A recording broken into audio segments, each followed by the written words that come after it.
Reading with your kids. Hola, ni hao, konnichiwa, assalamu alaikum, shalom, mahaba, moni muli wanji, namaste, jambo, bienvenidos. Hi, my name is Jadley, and this is the Reading with Your Kids podcast. We're coming to you from the beautiful neighborhood of Reedville in the southwest corner of Boston, Massachusetts. We are so honored that you're joining us in our mission to help families grow closer through reading.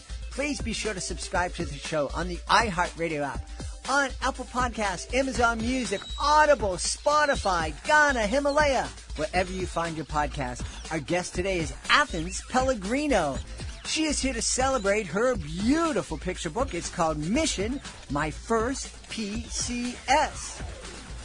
Before I invite our guest into the studio, we want to let you know that this episode of the Reading with Your Kids podcast is brought to you by the Clothesline Code, the story of Civil War spies Lucy Ann and Dabney Walker.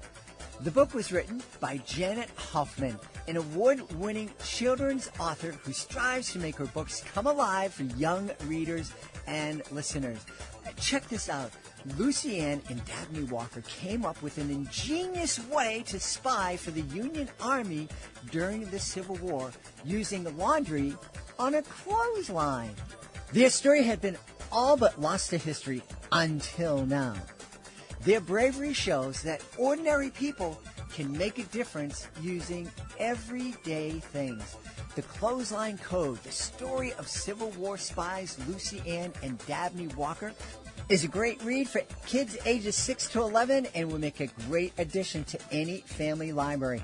You can learn more by visiting janethoffmanauthor.com.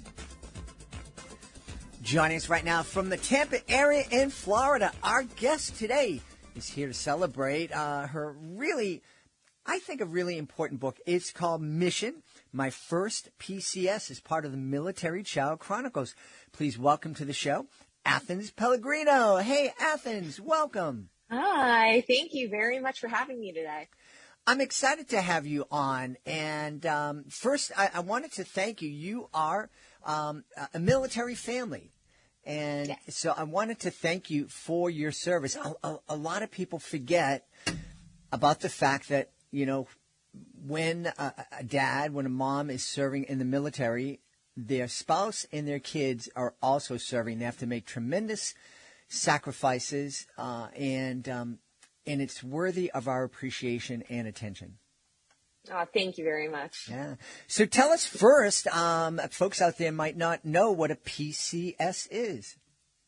Yes.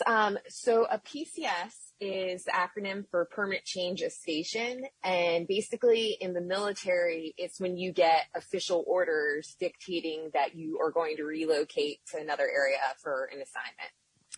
And I am imagining that a military family, especially a family that is serving for multiple, the term isn't the word, it's, help me here, multiple assignments or tours. Tours, yeah, that Yes. you're doing a lot of those, you're getting a lot of those PCSs. Yes, yeah. Our family so far, once we got to Tampa, that we actually completed our 8th. Wow. Yeah. And how old are your kids? Atticus, he just turned 3 about a week ago, and Callista is 18 months. So my kids are still pretty Mm-hmm. young. But imagine. But for Atticus, it's his 3rd move already. So. Wow. That's a lot. And like I said at the beginning of the show, that's a lot of sacrifice. And it is. And it's what most military families experience during their service. So again, thank you for that. Tell us about Mission, My First PCs, please. Yes. So Mission, My First PCs is about my son, Atticus. He finds out that his family received PCS orders. And it's his first PCS, so he has no idea what to expect at all. And he only has lived in the same town, the same house, same friends, same teachers. So this change for him just completely rocks his world. And throughout the book, you just see the series of emotions that he goes through. and what he's nervous about. And then you see his parents try to create excitement for the move. And then Atticus starts adapting and being more passive to the move and gaining excitement over it and everything. Yeah. That change of attitude and change of perspective it can be so powerful, I think. And I think it's something that we forget about. I've been doing educational magic shows as my career for the last 30 years. And when young magicians come up to me and they say, well, how do you seem so calm when you go out on stage. You don't seem nervous at all. And every time I go out, I feel like I'm going to pee my pants. And I just explain to them, how were you feeling beforehand? Well, my heart started racing. My belly's all upset, and my pulse is going. I said, that's the same thing I feel. I just recognize that as excitement. And so what you did with your son is you took a stressful time and you said, yeah, there's some things that's going to be different, but that's actually something to be excited about. Yes. And throughout the book too, I provide parent tips at the bottom of the pages. And those are activities to get the family to bond together and to have conversation about their feelings and what they're nervous about and any obstacles that they're facing, and just make the whole PCS a fun activity and something to look forward to instead of being nervous about it and dreading it. Yeah. Now, you've gone through 8 changes of station. How is it? Do you still look at it as, a new opportunity, or is it, oh man, not this again? At this point, I still get very excited about it. We've been really lucky and lived in some pretty awesome locations, so that makes it a lot easier as well. But I would say at this point, I almost go into a form of autopilot. Before we moved down to MacDill in Tampa, I just had Calista 7 days prior, and 3 of those days I was in the hospital, so technically I was only home 4 days, and then moved with the newborn down here. And I didn't think twice about it, but in hindsight, I'm like, I was crazy for doing that. But yeah, I guess it's just the adrenaline, or I'm not sure what it is, but like, I think because I've gone through so many now, I consider myself seasoned and I know what to expect and what needs to get done. So I just do it. And we love the Tampa area. We actually are looking to retire here in the distant future, but so we've been lucky also living in really cool places. That's really wonderful. What age group is Mission My First PCS targeted at? It's targeted at ages 4 through about 12, but really I think it's applicable to anyone, like even for a parent's perspective on what their child might be feeling or going through and how to be able to connect with them. And I'm actually, the second book that I have coming out is launching in November, and that's like the same scenario too. I think it can be for really any age group, and it's not even necessarily for a military family audience, because it can just show individuals in the local community how to interact with a military family and how to be able to help them reach out to them so that we can all collectively be a community together. You make a good point. I think a lot of people, when they think of a military family moving from one spot to another, that they're always moving on to base housing. So they're always living with other military families. And reality is oftentimes they're living in the community at large. Yes, yeah. In our 12 years of marriage, we've never lived on base. So we, even overseas, we made a point to live off a base and to just assimilate with local culture and everything like that as well. So majority of my friends actually too, they've lived off base because base housing is so limited that you might not necessarily be able to get put on the wait list in time and everything. So just being able to know how to reach out to a family that just moved and like their kids are feeling uneasy, or for instance, me as a parent, like if I move to an area and I don't know anyone, I don't even have a person to list as an emergency contact for my kids, like school paperwork. So being able to meet a neighbor right away and stuff like that and build a relationship and rapport means a lot to us. Yeah. And definitely, as I'm thinking, as I've traveled around the country, there are certain areas that I've been to where there are, big military presence in the community. And so absolutely, reading Mission, My First PCS to those kids that aren't in the military, it would be great to let them see what some of their classmates are going through. But I also think it would be an important read for any family just to help us all, help kids understand the sacrifices that we were talking about at the beginning of our conversation. Yes, for sure. And just from my observation, even before having kids, I've noticed how resilient military children are, and they're able to adapt. They're usually outgoing as well. And I think there's some really great qualities that our children are learning from these obstacles that they're going through. And certainly they're gaining resilience techniques and everything. Yeah. Well, I have to say, in addition to performing in communities where there's a larger military presence, I've also had the honor of performing at a couple of base schools. And very nice. I have to tell you, the culture that I've experienced in those schools it's phenomenal. I mean, it is so respectful. It is so warm. It's so inclusive. It wasn't what I was expecting. Exactly. Yeah. Atticus and Callista, they both go to preschool on base, and just like from their classmates, they're from all over, even different countries and everything like that. And Atticus just recently switched to his new classroom, which is ages 3 to 5. And all those kids were just so welcoming right away. And it was like they all knew how to welcome the new kid and to make him feel comfortable and everything like that. And that was truly remarkable for me as a parent, because I get nervous thinking anytime they have to go through change. So, Tell me, what did you always dream of becoming a children's author? I actually, if you told me this like about 10 years ago, I probably would have laughed and been like, no way would no.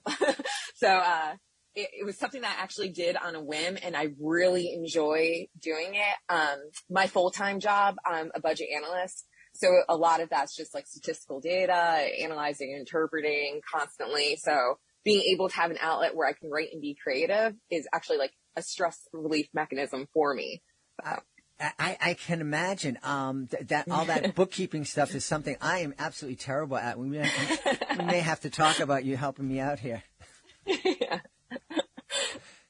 So that whim that kind of inspired you to write this book, was it something that was kind of whispering in your ear for a while? Kind of. So before we moved down to the Tampa area, we were in Montgomery, Alabama, and I was pregnant with Callista, and we knew we were going to be moving, but we weren't sure where yet. So it was pretty last minute that we actually found out we were going to Tampa. So at this point, it's like the height of the pandemic. Atticus's preschool was closed down, so he was with me all day, and I was just trying to occupy his time and keep him busy. So I was looking into books I would be able to read to him and be able to like let him know that we were going to be moving and what to expect, everything like that. And I couldn't really find anything geared toward permanent change of stations, and especially for his age group. It was more for like a military spouse, like an adult audience, or the books geared toward his age group were regarding like deployments and stuff like that. So initially I was just like, all right, I'll write a short little story and I'll just see how he reacts to it, and I'll keep it within the household. So I told my family about it and a few close friends. They were like, hey, like we'd love to read it. Like this could be something that could benefit a lot of families. So once I saw their positive reactions and everything, at that point, that's when I decided to press forward with it and began researching on how to do that, finding an editor, hooking up with the illustrator and everything. And from there, the rest was history. I just kind of took off with it, kept going. Wow. And you mentioned that you have a second book coming out, and by the time this interview is published, it'll be very close if to the release date, or the release date might have passed. Tell us about the second book, please. Yeah, so the second book is actually a holiday-themed one. And again, our family, we're the main characters in it. And at this point, Atticus, he's still in Florida, where he just moved over the summer. And he's looking forward to seeing his grandparents, which you'll see in the book. They're called Yaya and Papu. That's grandparents in Greek. And he's really looking forward to them. And some obstacles come up where they're not able to visit. So again, his whole world is rocked. Like he wanted to show them this new life that he's created in Florida and everything, and his new friends. and just be able to see family that he hasn't been able to see in a while. So throughout the book, you see how he then reaches out to his local community and his military community as well to make sure that the holidays are still a really fun event for everyone and that they still have a great time, because the obstacle that occurs affects a lot of different families, that they're not able to travel or, go back home or anything like that too. So they come together as a community to celebrate the holidays. And I think that that is really applicable to current times that we're all going through now. Like, my parents, for example, they weren't even able to meet Calista until she turned a year old, just because of traveling restrictions and everything like that as well. So. Yeah, I was going to say that, we certainly have been and still continue to be in a very tumultuous time. And yes. hopefully we're at the, we're seeing the light at the end of the tunnel, but I've been saying that now for over a year. I know, that's what I feel like. Yeah. So, I wanted to just touch on that. How was the experience of COVID, especially the early days of the extreme lockdown? How did that affect folks and families in the military? Was it pretty much the same, or was it a different experience? It was the same and different, just from like my own personal experience. When we were in Montgomery, like I had a couple girlfriends who were pregnant as well as me. And we like had to go to doctor's appointments alone and couldn't have our spouse there. And that was like totally different this time. So, and just like your appointments, only one person at a time, and just seeing everything on lockdown was very, very eerie. As with the rest of the country, like the schools closed down. So especially if you're a dual working family, now you have your kids at home and you're trying to figure out ways to occupy them so they're just not like constantly watching TV or anything like that. And you want to be creative, but at the same time too, like everything's shut down, so you can only do so much. And for the military part, this is one of the reasons why I pushed to still continue with our PCS date, was I was watching a lot of other families not be able to get their movers booked just because, they're cutting employees or they're completely backed up now and everything. So I had friends that they had report no later dates and they weren't even sure when they'd be able to get to their next location. So their spouse had to leave right away for duty, and then they were like left behind and everything, still trying to gather all the information that they need to be able to have to execute their move. Also, again, with like getting our kids registered for schools at our new location, all that was put on pause. When we got down to Tampa, I only found one preschool that I was able to get Atticus into. Everything else was shut down. So that was just, it was a lot, because I'm dealing with a newborn. I know I'm going back to work and everything. I'm trying to get a house unpacked, and just even having like the movers come in and out of the house, or people set up the utilities and everything, like it created anxiety, because I'm like, here I am with this newborn, like, we can't get sick. What do we do if we get sick? Yeah. So I think we faced a lot, just like every other family, but for the military, definitely with our moves, that created a lot of chaos and headaches over it. Yeah, just as you're speaking, I didn't make the connection between of the reality that you had to do this move, a few hundred miles during the lockdown. What a stressful time.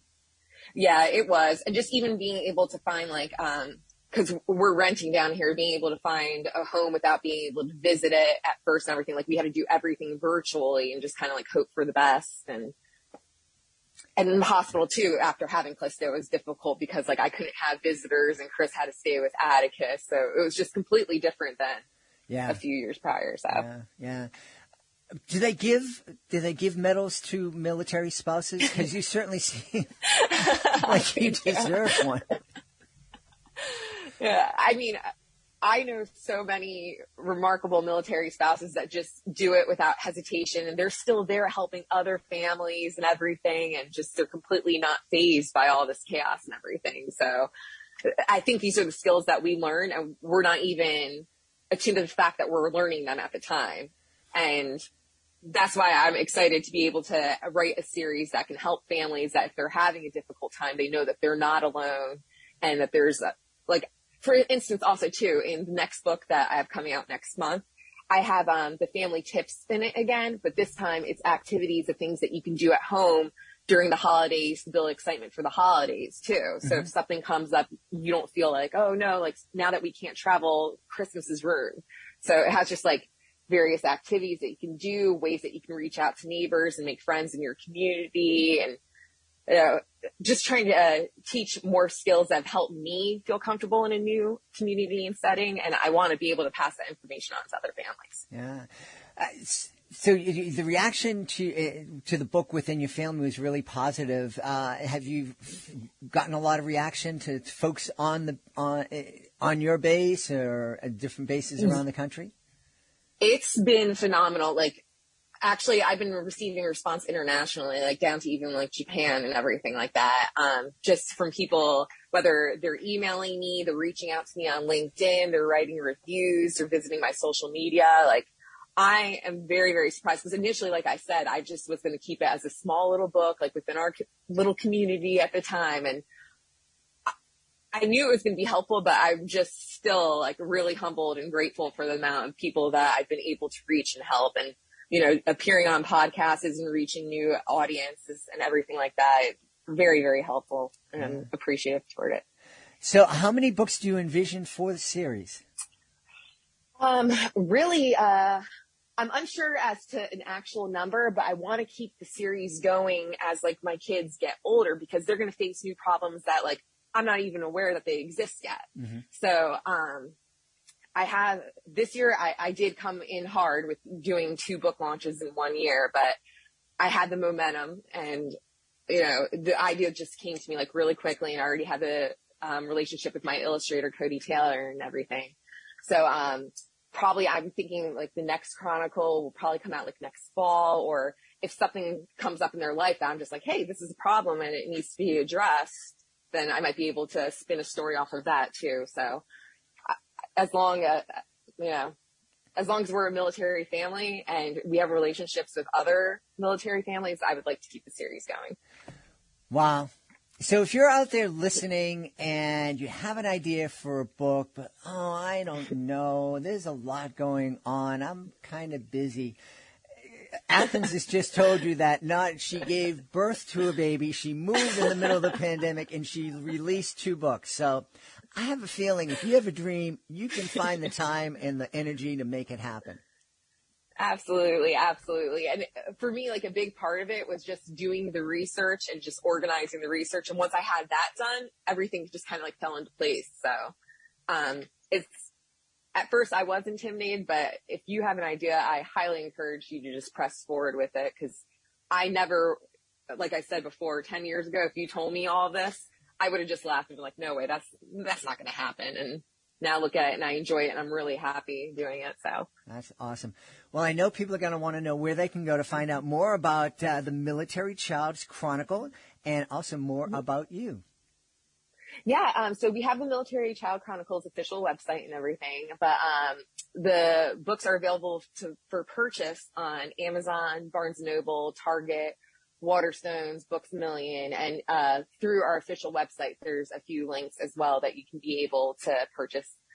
And on our social media, especially our Instagram or our Facebook, I leave PCS tips for families, life tips and like daily hacks, health and nutrition, activities that you can do as a family, just pretty much stuff geared toward creating a happy family life and being able to constantly have communication. So I think that that's really key, especially for military children as they're going through these various obstacles. Yeah. And tell us the address for your website, please. Yep. It's on the Military Child Chronicles, WordPress.com. Awesome. We've had a really enlightening time speaking to the author of Mission, My First PCS, the first book in the Military Child Chronicles series by our guest, Athens Pellegrino. Hey, Athens, thanks so much for being with us. Oh, thank you very much for having me. Please be sure to join us for the next episode of the Reading with Your Kids podcast. Our guest will be Angela McIver. She'll be here from Trapezium Math to tell us the importance of learning math. You're also going to be learning one of my magic secrets, I'm not crazy that we're going to reveal that, but we are, and that's the next episode of the podcast.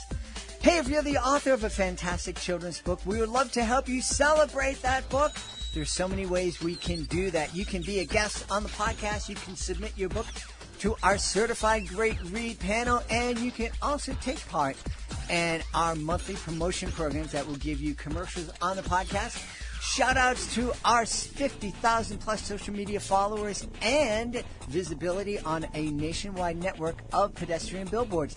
You can learn all about these opportunities by going to our website, readingwithyourkids.com. Click on the Authors Click Here button at the top of the page and scroll on down to the various services.